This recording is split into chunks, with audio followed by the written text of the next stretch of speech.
الحمد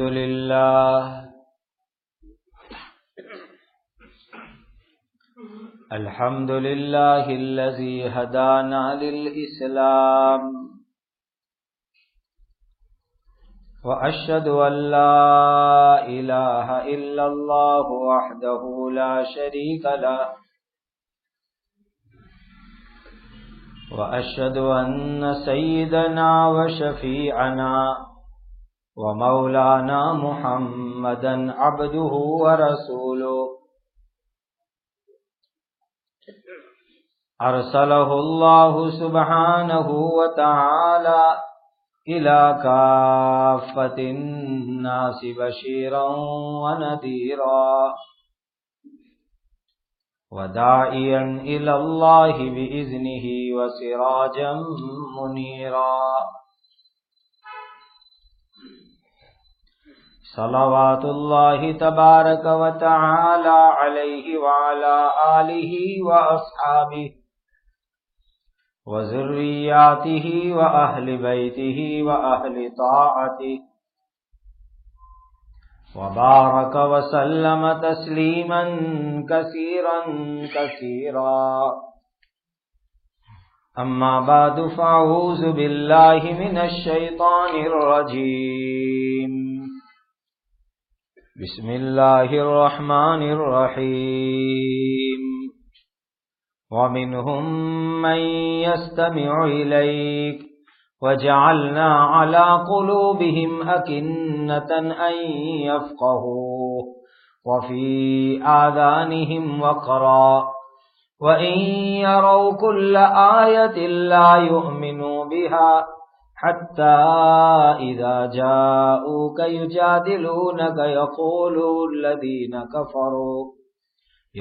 الذين كفروا إن هذا إلا أساطير الأولين۔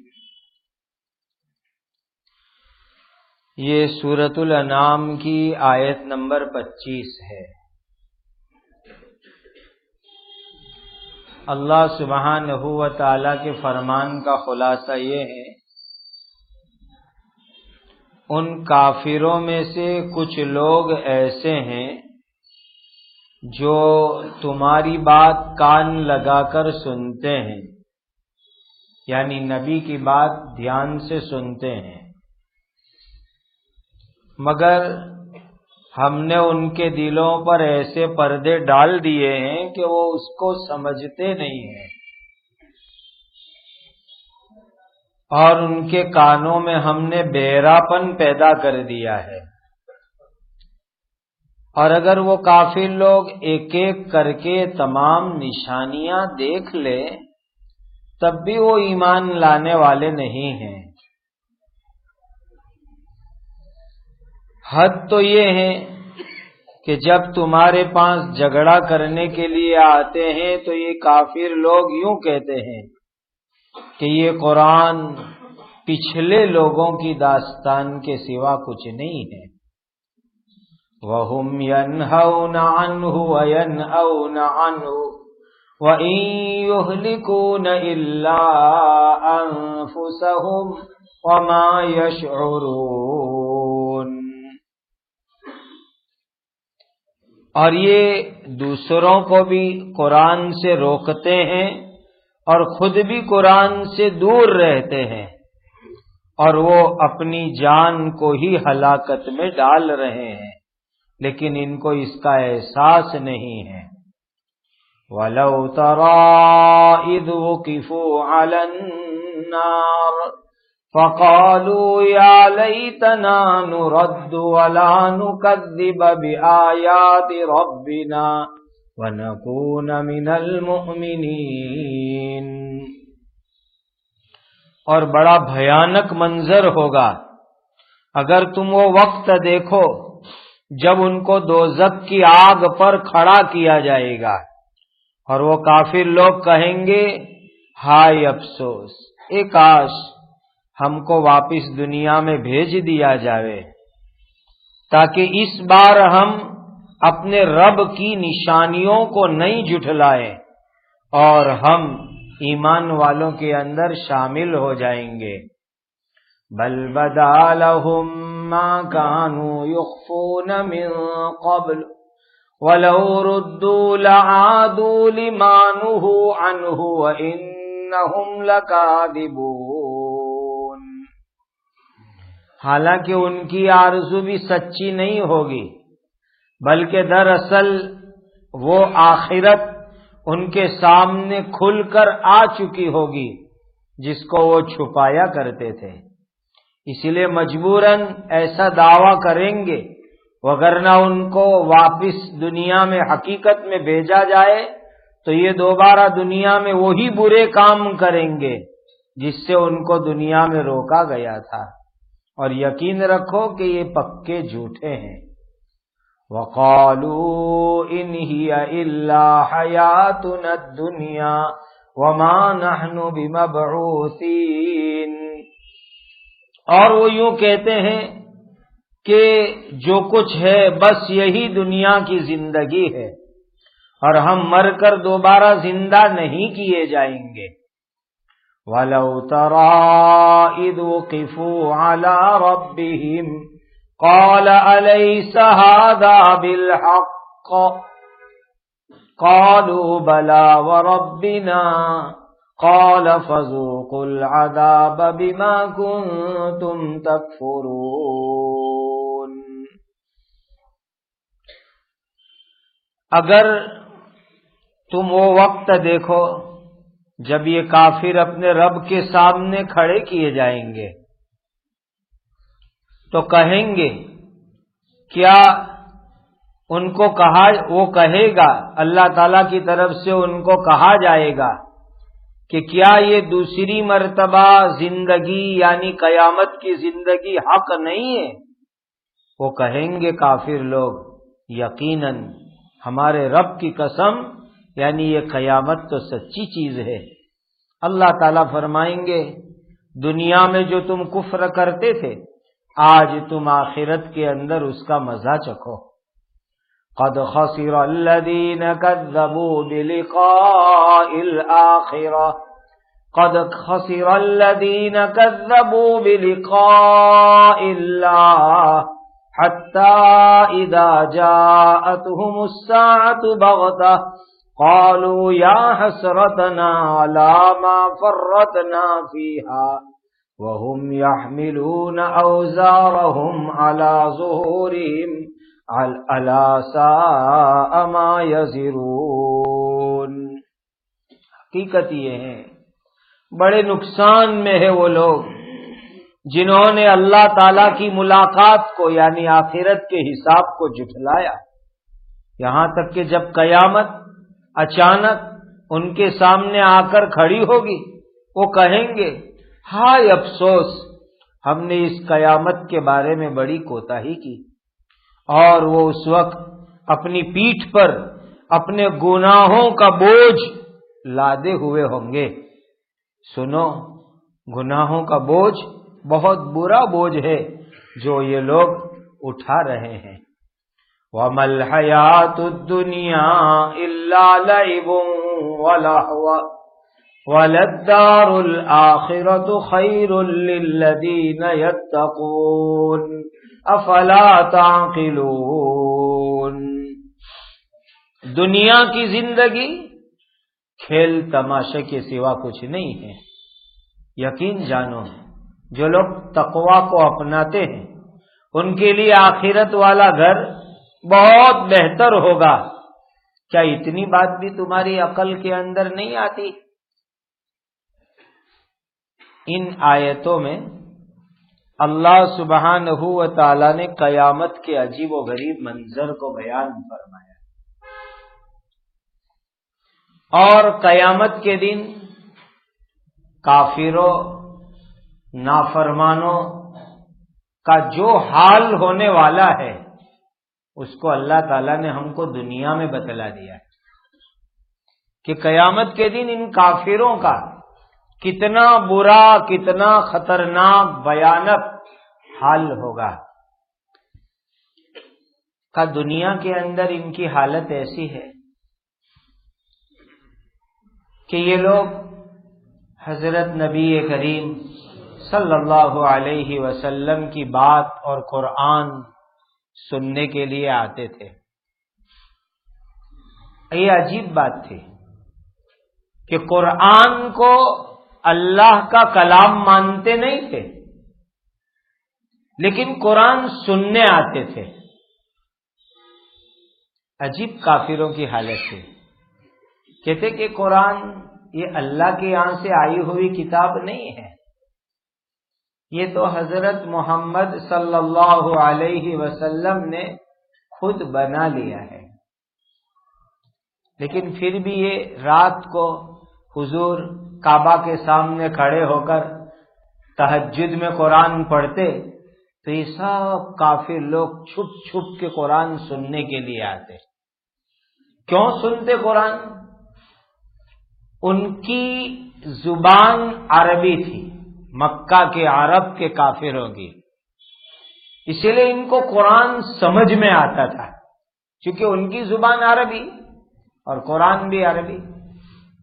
دوسری بات یہ کہ اللہ کا قرآن ہے تو اس میں جو مٹھاس ہے، اس میں جو چاشنی ہے، وہ ان کو اتنی اچھی لگتی تھی کہ وہ چھپ چھپ کر کے قرآن کو سننے کے لیے رات کو جمع ہو جاتے تھے۔ آج بھی اگر ہم کسی غیر مسلم کے سامنے اخلاص کے ساتھ صحیح طریقے سے قرآن پڑھ کر کے سناوے تو ان کے دل کے اوپر بھی اثر ہوتا ہے۔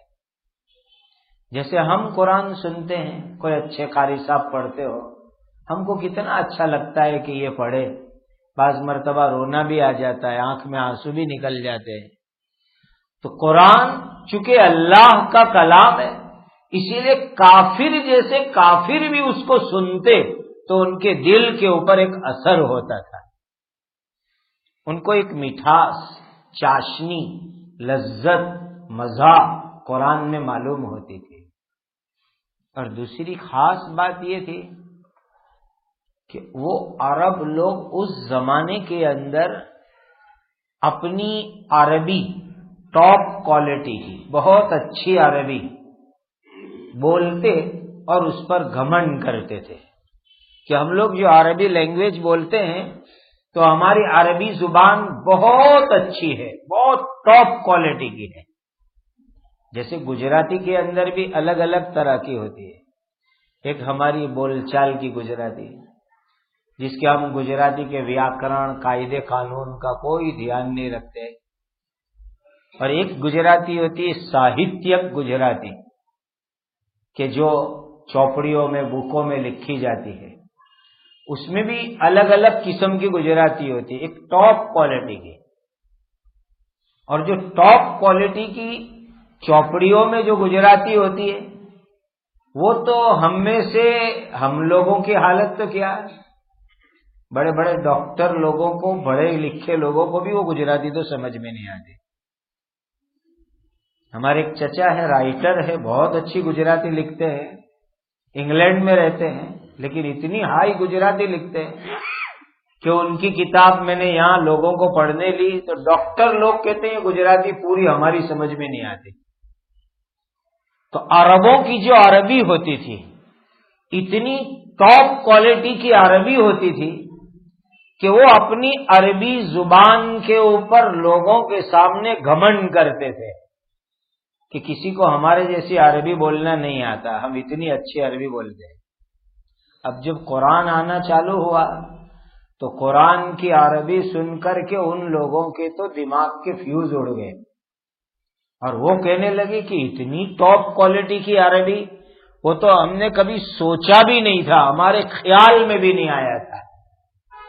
اسی لیے ان کی زبان، اپنی بھاشا، اپنی لینگویج اتنی اچھی سننے کے لیے وہ کافر لوگ رات کو جمع ہو جاتے تھے۔ اب چھپتے کیوں تھے؟ چھپتے اسی لیے کہ دن میں تو نبی کی مخالفت کرے اور رات میں نبی کا قرآن سننے کے لیے آوے، اسی لیے ان کو کھلم کھلا سننے میں شرم آتی تھی، اور خاص کر کے جتنے بھی قریشی خاندان کے بڑے بڑے لیڈر لوگ تھے جو دن میں اپنی پبلک کو، اپنے خاندان کے لوگوں کا دماغ بگاڑے، یہ نبی نعوذ باللہ جھوٹے، قرآن جھوٹا ہے، جو دن میں لوگوں کا دماغ بگاڑے، سب سے پہلے وہی سردار اور لیڈر لوگ رات کو قرآن سننے آتے تھے۔ اب پبلک کہے نہیں کہ ارے یہ کیسا کہ تم دن میں مخالفت کرتے ہو، ابھی قرآن سننے آئے، اس لیے ان کو چھپنا پڑتا تھا۔ قرآن میں ایک کشش ہے، ایک کھینچاؤ ہے، قرآن میں ایک طرح کی ایسی تاثیر ہے کہ جو آدمی سنے اور سمجھتا ہو اس کا دل للچاتا ہے سننے کے لیے، تو وہ سننے آتے، لیکن چھپ چھپ کے آتے۔ لیکن عجیب بات یہ تھی، اللہ کے یہاں فیصلہ تھا کہ ان کے لیے ہدایت نہیں ہے، ان کے دلوں کے اوپر اللہ نے گمراہی کا پردہ لگا دیا۔ ضد، ہٹ دھرمی، نبی کی دشمنی ان کے دل میں ایسی پکی ہوتی تھی کہ اللہ تعالی نے ان کے حق میں فیصلہ کر دیا تھا کہ ان کو ہدایت ملنے والی نہیں ہے۔ رات رات چھپ چھپ کے حضور کا قرآن سنتے، قرآن سن سن کے ان کے دلوں پر اثر ہوتا، لیکن ایمان نہیں لاتے، ایمان قبول نہیں کرتے تھے۔ اسی لیے ہم کہتے ہیں نا کہ ایمان کا مل جانا اللہ کی بہت بڑی نعمت ہے۔ وہ مکہ کے عرب کے کافر جو قرآن سمجھ رہے ہیں، قرآن کا میننگ سمجھ رہے ہیں، اور قرآن کی عربی جو ٹاپ لیول کی ہے وہ سمجھ رہے ہیں، لیکن اس کے باوجود بھی ہدایت اور ایمان سے محروم۔ کیسی اللہ تعالی کی شان! اسی لیے ہم جتنا بھی شکر ادا کریں کم ہے کہ اللہ نے ہم سب کو ایمان عطا فرمایا۔ آگے اللہ تعالیٰ فرماتے ہیں کہ یہ لوگ حضور پاک صلی اللہ علیہ وسلم کو نئے نئے آرڈر کرتے تھے۔ کبھی کہتے کہ آپ سچے نبی ہیں تو یہ صفا پہاڑ کو سونے کا بنا دو، ہم ایمان لے آئیں گے۔ حضور کے نبی ہونے کا امتحان لیتے، ایگزام لیتے۔ اور کیسے ایگزام لیتے؟ آپ سچے نبی ہیں تو یہ سارے پہاڑ مکہ کے دور چلے جاوے اور پورے مکہ کے اندر سیدھی لیول والی زمین ہو جاوے، اور اس میں ہم کھیتی باڑی کریں۔ جیسے مدینہ میں کھیتی باڑی ہے یا مکہ میں تو پہاڑ ہی پہاڑ ہے۔ آپ نبی ہیں تو کچھ ایسا کرو کہ سارے پہاڑ ہٹ جاوے، نے پورا مکہ جو ہے ایک دم لیول والی زمین ہو جاوے اور اندر سے پانی نکلے اور ہم کھیتی کریں۔ جیسے نبی کے ہاتھ میں ریموٹ کنٹرول نہیں ہوئے پہاڑ ہٹانے کا، ایسی ایسی باتیں لے کر کے یہ لوگ آتے تھے۔ اللہ تعالیٰ نے فرمایا کہ اگر آپ ان کو ساری چیزیں دکھا دو گے کہ صفا پہاڑ سونے کا بنا دو، مکہ کے تمام پہاڑوں کو اللہ سے دعا کر کے ہٹوا دو، تو بھی ان کے مقدر میں ایمان نہیں ہے۔ یہ اس کو دیکھیں گے اپنی آنکھ سے تو کیا کہیں گے کہ یہ تو سب جادو ہے، ہماری نظر بندی ہے، حقیقت کچھ نہیں ہے۔ اور پہلے اس کا ایکسپیرئنس ہو چکا تھا، تجربہ ہو چکا تھا کہ یہی لوگ ہیں جنہوں نے قسم کھا کے وعدے کیے تھے کہ آپ چاند کے 2 ٹکڑے کر کے دکھاؤ، ہم سب مسلمان ہو جائیں گے۔ حضور نے چاند کے 2 ٹکڑے کیے، اپنی انگلی مبارک سے اشارہ کیا، 2 ٹکڑے ہو گئے، اور 1 منٹ 2 منٹ کے لیے نہیں، تقریباً 1.25 سے 1.5 گھنٹے تک چاند کے 2 ٹکڑے رہے، اور پھر بیچ میں صرف پھٹن نہیں ہوئی تھی، ٹکڑے ہوئے، اور ایک ٹکڑا ادھر گیا، دوسرا ٹکڑا ادھر، پورے ادھر ادھر ہو گئے، مکہ کے اندر دور دور ہو گئے۔ اتنا کھلم کھلا معجزہ چمتکار نبی کا دیکھا۔ آخر میں کیا جواب دیا ہے؟ محمد صلی اللہ علیہ وسلم تو اتنے بڑے جادوگر ہے کہ اب اتنا جان کا جادو تو چاند پہ بھی چلنے لگا کہ ہم کو چاند کے 2 ٹکڑے کر کے دکھاتے ہیں۔ کیسی ضد طبیعت میں، کیسی گمراہی اللہ کی طرف سے کہ جب ہدایت مقدر میں نہ ہوئے تو آدمی کو سب نظر آئے پھر بھی وہ ایمان لانے کے لیے تیار نہ ہو گئے۔ قرآن میں حضور ان کو قصے سناتے کہ دیکھو حضرت نوح علیہ السلام کی قوم تھی ہزاروں برس پہلے، حضرت نوح علیہ السلام نے ان کو ایمان کی دعوت دی، وہ لوگ نہیں ایمان لائے، پانی کا عذاب آیا، طوفان آیا، اللہ نے پوری انسانیت کو ختم کر دیا، تم ایمان نہیں لاؤ گے تم پر بھی عذاب آئے گا، اور یہ واقعہ قرآن میں لکھا ہوا ہے۔ پھر حضرت ہود علیہ السلام کا قصہ حضور سناتے تو سب قصے سن کر کے آخر میں مکہ کے کافر کیا کہتے؟ یہ قرآن تو کہانی اور اسٹوری کی کتاب ہے، نعوذ باللہ، یہ قرآن تو کہانی اور اسٹوری کی بک ہے، قصے کہانی ہے اس میں، یہ اللہ کی ہدایت والی کتاب نہیں ہے، اس میں تو بس پچھلے لوگوں کی کہانیاں بیان ہوئی ہے۔ کیسی گمراہی دلوں کے اوپر۔ اللہ تعالیٰ قصے سنا رہے نصیحت دینے کے لیے کہ تم پچھلے زمانے کے قصے سنو کہ اگر تم نہیں سدھرے تو تم پر بھی عذاب آئے گا، اس لیے اللہ نے قصے سنائے۔ تو کہنے لگے کہ نعوذ باللہ نعوذ باللہ نعوذ باللہ، ہم کہتے ہیں، وہ کہتے تھے کہ یہ تو کہانی کی کتاب ہے۔ آگے ڈبل گناہ کرتے تھے، خود بھی ایمان سے قرآن سے دور رہنا اور دوسرے لوگوں کو بھی ایمان اور قرآن سے دور رکھنا، دو گناہ۔ خود ایمان نہیں لانا، ایک کوئی آتا مکہ میں یا مکہ کا کوئی آدمی ایمان لانے کی کوشش کرتا اس کو بھی روکتے، ڈبل گناہ کرتے یہ لوگ۔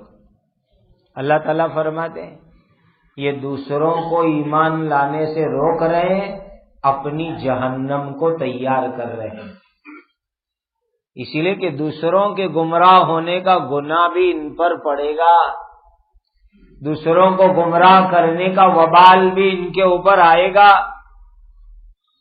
اللہ تعالیٰ کہتے ہیں کہ ایک وقت آئے گا قیامت کا جب ہم ان کافروں کو جہنم پر کھڑا کریں گے، حساب کتاب ہو جائے گا، جہنم کے سامنے لائن سے کھڑا کریں گے، عجیب منظر ہوگا قیامت کا 50,000 سال تو قیامت کے دن ایسے گزریں گے کہ اللہ تعالیٰ ان کافروں میں سے کسی سے بات ہی نہیں کریں گے۔ گرمی، سورج سر پہ، بھیانک منظر، بدن کھلا ہوا، پسینہ نکل رہا ہے، حیران ہے، پریشان ہے، اور اسی حالت میں 50,000 سال ان کے اوپر گزریں گے۔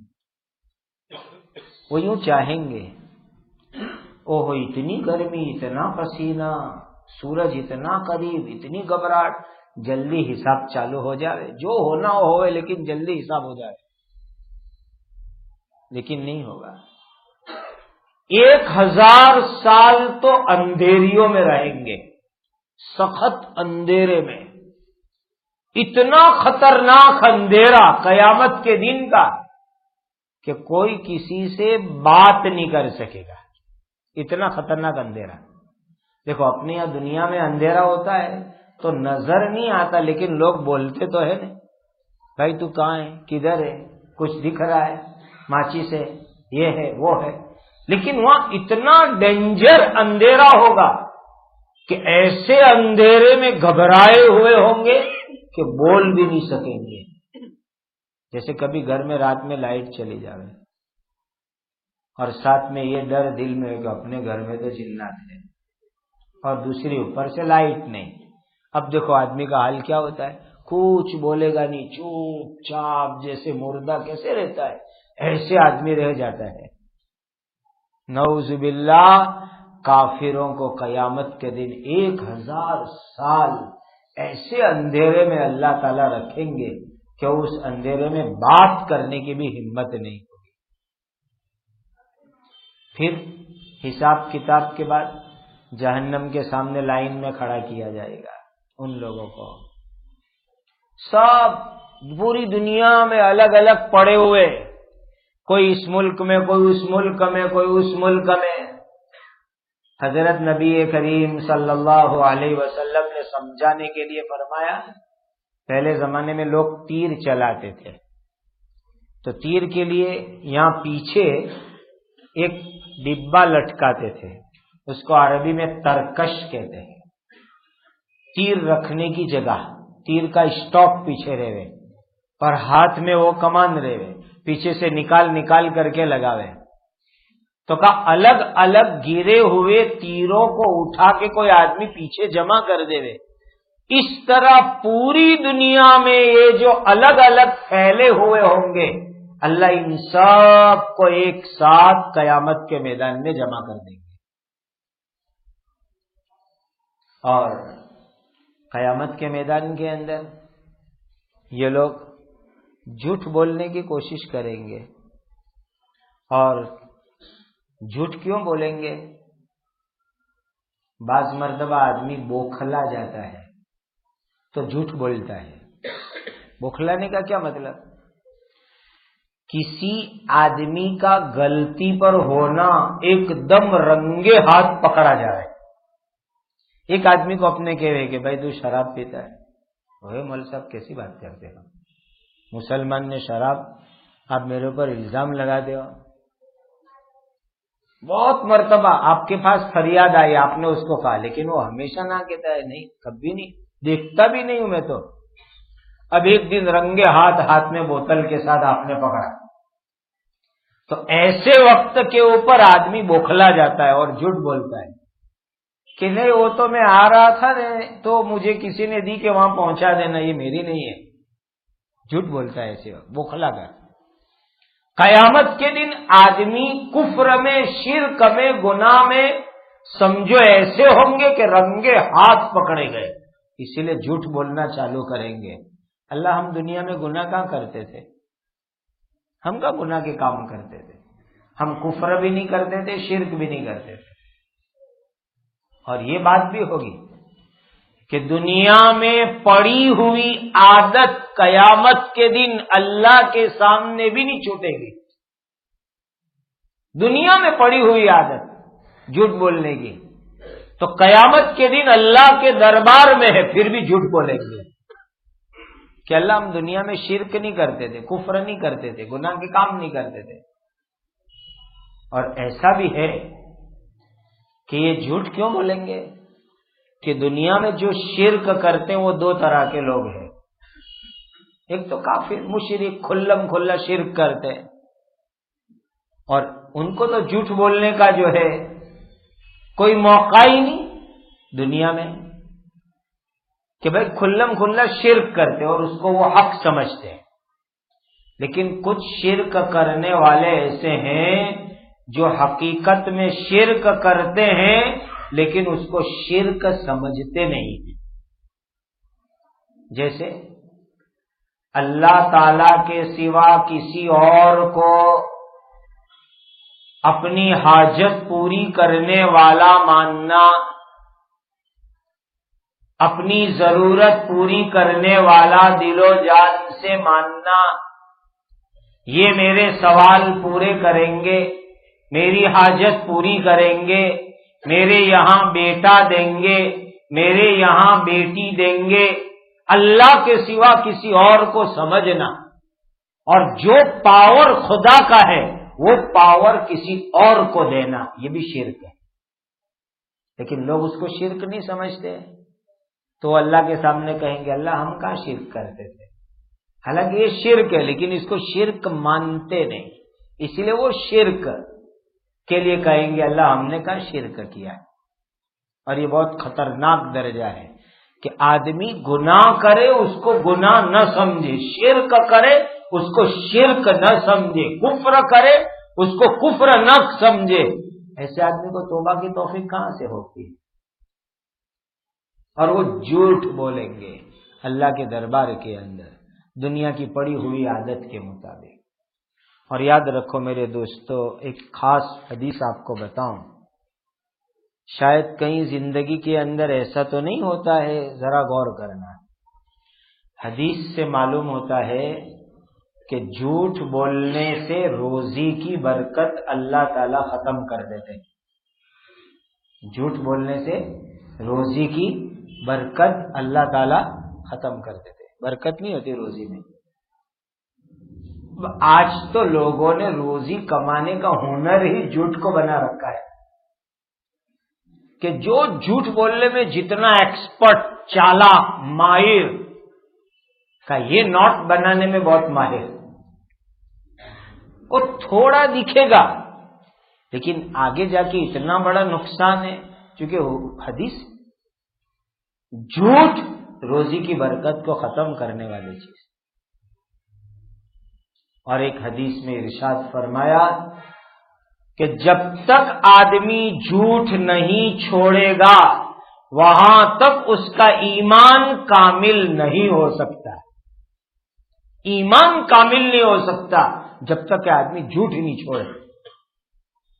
اور حضرت نبی کریم صلی اللہ علیہ وسلم جب معراج میں تشریف لے گئے تو ایک جگہ حضور نے عجیب منظر دیکھا، بہت سارے لوگ تھے، ان کا یہ حصہ چیرتے تھے فرشتے، یہ دونوں ہونٹ کی طرف لوہے کے آگ کے آنکڑے لاوے اور یہاں پھنساوے، پھر پورا یوں چیر ڈالے، پھر ادھر آنکڑا پھنساوے، پورا چیر کر کے پیچھے لے جاوے، پھر اچھا ہو جاوے، پھر چیرے، پھر اچھا ہوئے۔ کیا مطلب؟ کنٹینیو، لگاتار، مسلسل ان کو تکلیف دینی ہے چیرنے کی، پھر اچھا ہو جائے پھر چیرے۔ دنیا میں کوئی تکلیف ہوتی ہے تو ایک مرتبہ ہوئی پھر آدمی ٹریٹمنٹ کرے، علاج کرے، وہاں تو یہ تکلیف ہوئی، اچھا ہو گیا، فوراً سیکنڈ میں پھر چیرا، اصل تکلیف دے رہی، اور قیامت تک ایسا ہوتا رہے گا۔ حضرت نبی کریم صلی اللہ علیہ وسلم نے جبرائیل کو پوچھا، جبرائیل یہ کون لوگ ہیں جن کو یہ سزا ہو رہی ہے؟ تو حضرت جبرائیل امین نے کہا، اے حضرت محمد صلی اللہ علیہ وسلم، یہ جھوٹ بولنے والے لوگ ہیں کہ ان کو مرنے کے بعد قیامت تک ایسی سزا دی جائے گی، ان کے یہ دونوں حصے چیرے جائیں گے، فرشتے لوہے کے جہنم کے آنکڑوں سے چیریں گے، پھر اچھا ہو گیا، پھر چیریں گے، پھر اچھا ہو گیا، پھر چیریں گے۔ اللہ ہر طرح کے جھوٹ کی سے ہماری حفاظت فرمائے، اور اللہ سبحانہ و تعالی ہم سب کو سچائی اور امانت کی توفیق اور سعادت عطا فرمائے۔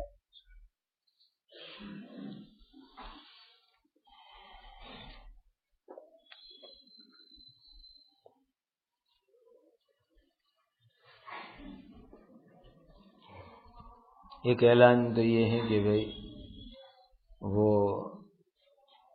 مہینے کے دوسرے بدھ کو جو مسجد عالی میں مجلس ہوتی ہے وہ اس ہفتے انشاءاللہ نہیں ہوگی، چونکہ ہمارے یہاں مدرسے میں ایک اہم پروگرام ہے اس مہینے کی، یعنی فروری کی مجلس عالی کی مجلس میں انشاءاللہ آئندہ پیر کو اس کی تاریخ آپ کو بتلا دوں گا۔ ایک سوال ہے، کسی نے لکھا ہے کہ ایک آدمی نے یوں کہا کہ جو مسجد کی دیوار سے ٹیک لگا کر بیٹھے گا اس کی 500 سال کی عبادت ختم ہو جائے گی، تو اس کو پوچھو یہ کہاں سے لائے تم؟ ہم کو تو معلوم نہیں ہے کسی حدیث میں لکھا ہوا ہو ایسا۔ ہاں اتنی بات میں آپ کو کہوں کہ مجلس کا ادب یہ ہے کہ مل مل کے بیٹھے، آگے بڑھ کے بیٹھے۔ صحابہ کرام رضوان اللہ تعالی علیہ مجمعین اس طریقے سے مل مل کے بیٹھتے تھے کہ ان کے سروں کے اوپر چادر ڈال لی جاوے تو بیچ میں جھولنی پڑتی تھی۔ یہ ادب ہے مجلس کا۔ اب کوئی بوڑھا ہے، بیمار ہے، معذور ہے، وہ ٹیک لگا کے بیٹھے الگ بات ہے، لیکن اب تو زمانہ الٹا ہے، بوڑھے لوگ بیچارے سب آگے سفید داڑھی والے بیٹھے ہوئے، دیکھو۔ تیسرا ایک بہت اہم اعلان ہے، ہمارا دین ہم کو ہر چیز سکھاتا ہے۔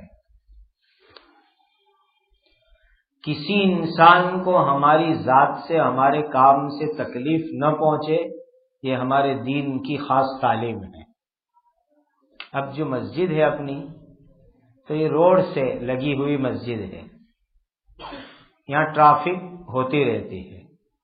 ماشاءاللہ آپ حضرات دور دور سے بھی تشریف لاتے ہو، تو آپ سے خاص درخواست یہ ہے کہ آپ کی 2 ویلر 4 ویلر جو بھی گاڑیاں ہوں، وہ پیچھے کی والی جانب کے اندر باقاعدہ بڑی جگہ ہے، وہاں آپ پارکنگ کریں۔ یہاں جو مسجد کا اس طرف والا حصہ ہے، ادھر پارکنگ کرنے سے روڈ کا کچھ حصہ بند ہو جاتا ہے اور اس میں ٹکر لگنے کا، ایکسیڈنٹ ہونے کا بھی خطرہ ہے، اور بڑی بات یہ ہے کہ بھائی گزرنے والوں کو تکلیف ہوگی، اور ہمارا دین ہم کو یہ تعلیم نہیں دیتا کہ ہم گزرنے والوں کو تکلیف دے دیں۔ اس لیے آئندہ مجلس سے اس کا خاص دھیان رکھیں کہ آپ لوگ گاڑیوں کی پارکنگ پیچھے جا کر کے کریں تاکہ یہ راستہ کھلا ہوا رہے۔ اللہ تعالی ہم سب کو عمل کی توفیق عطا فرمائے۔ درود شریف پڑھ لو۔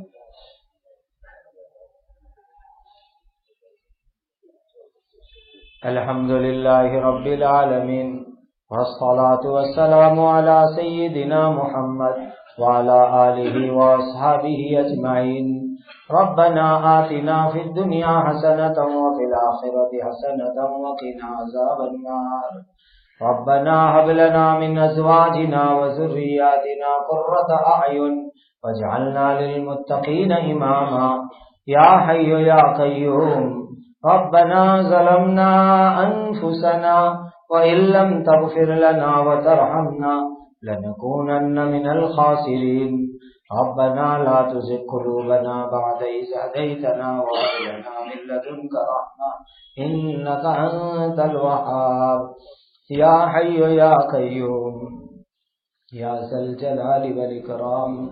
اے اللہ ہم سب کے سب گناہوں کو معاف فرما دیجیے۔ اے اللہ ہر طرح کے حرام سے ہماری حفاظت فرما، ہماری سوچ کو، ہماری نظروں کو، ہماری باتوں کو، ہمارے دلوں کو پاکیزہ بنا دیجیے۔ اے اللہ ہر ایک ایمان والے کو حلال برکت والی روزی روٹی عطا فرما، ہم سب کو نمازوں کا اہتمام عطا فرما، ہماری اولادوں کو نیک اور صالح بنا دی۔ اے اللہ ہماری عمر میں، علم میں، عزت میں، تقوی میں خوب برکت عطا فرما۔ اے اللہ پورے عالم میں ہر مومن کی، ہر مسلمان کی حفاظت فرما، اجڑے ہوئوں کو آباد فرما، بے سہاروں کو سہارا عطا فرما، بیماروں کو شفا عطا فرما، بے روزگاروں کو روزی عطا فرما، جن کے پیسے جہاں پھنسے ہوئے اللہ عافیت کے ساتھ ان کے حلال پیسوں کو نکلوا دیجیے۔ مالی لائن کی امت کے ہر فرد کی پریشانیوں کو دور فرما دیجیے۔ ہر ایک انسان کو معاملات میں، معاشرت میں، اخلاق میں کامل دین پر عمل کی توفیق عطا فرماؤ، عبادت کا حسن عطا فرماؤ، عقائد کی درستگی عطا فرماؤ۔ اے اللہ ہر طرح کے فتنوں سے، حوادثات سے، ہر طرح کے دشمنوں سے، ہر طرح کی ایذا اور تکلیف دینے والوں سے ہم سب کی حفاظت فرما، حاسدوں کے حسد سے، دشمنوں کی دشمناوٹ سے، شریروں کی شرارت سے، فتنوں کے فتنوں سے، اپنوں اور غیروں کے شر سے ہم سب کی حفاظت فرما۔ جن پر جنات اور جادو کے اثرات ہیں ان کو بھی شفا عطا فرما، بد نظری کے اثرات ہیں ان کو بھی شفا عطا فرما۔ تمام مساجد کی، مدارس کی، مکاتب کی، خانقاہوں کی، جماعتوں کی، مراکز کی، دین کے تمام کاموں کی، کام کرنے والوں کی حفاظت اور مدد کرنا۔ اے اللہ ہمیں زندگی میں بار بار مکہ مدینہ کی حاضری عطا فرما۔ اس ملک میں صبح قیامت تک اسلام کو، مسلمانوں کو، مومنوں کو ہر نوع کی ترقیات کے ساتھ قائم دائم باقی جاری ساری فرما۔ اس ملک میں شریعت اسلامیہ کی بھی مکمل حفاظت فرما، ملک میں امن و امان کی فضا قائم فرما، فتنے فساد دنگے جھگڑوں سے حفاظت فرما۔ حضرت نبی کریم صلی اللہ علیہ وسلم نے جتنی خیر مانگی ہمیں اور پوری امت کو عطا فرما۔ حضرت نبی کریم صلی اللہ علیہ وسلم نے جن شرور سے پناہ چاہی ہماری اور پوری امت کی حفاظت فرما۔ وصلی اللہ علی النبی الکریم۔ سبحان ربک رب العزت عما یصفون وسلام علی المرسلین والحمد للہ۔